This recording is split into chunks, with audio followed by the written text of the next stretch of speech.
Madam Speaker, I have a few questions for my colleagues.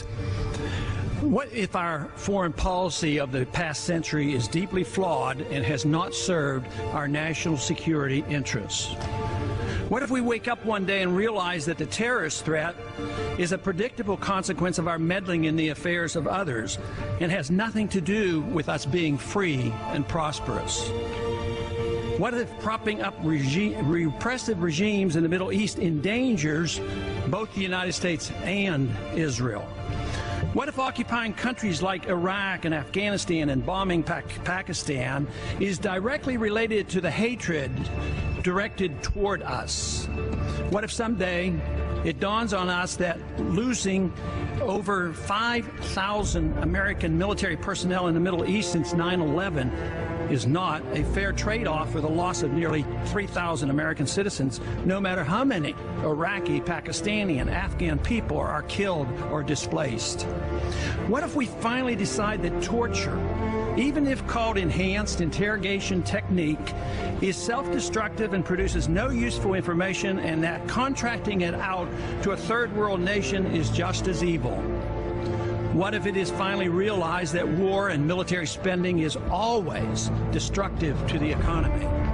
What if all wartime spending is paid for through the deceitful and evil process of inflating and borrowing? What if we finally see that wartime conditions always undermine personal liberty? What if conservatives who preach small government wake up and realize that our interventionist foreign policy provides the greatest incentive to expand the government?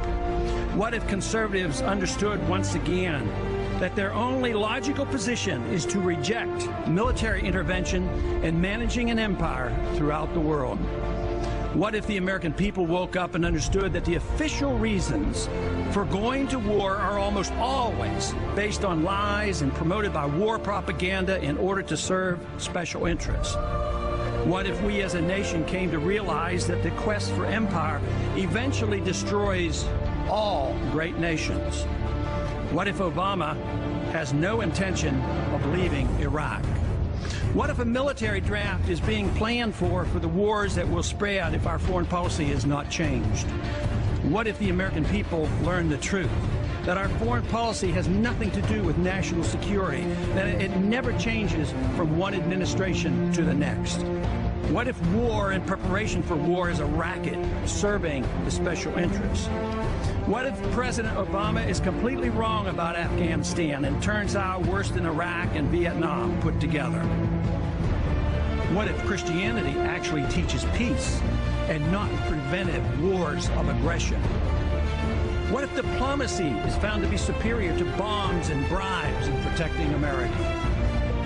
What happens if my concerns are completely unfounded? Nothing. But what happens if my concerns are justified and ignored? Nothing good. And I yield back the balance of my time.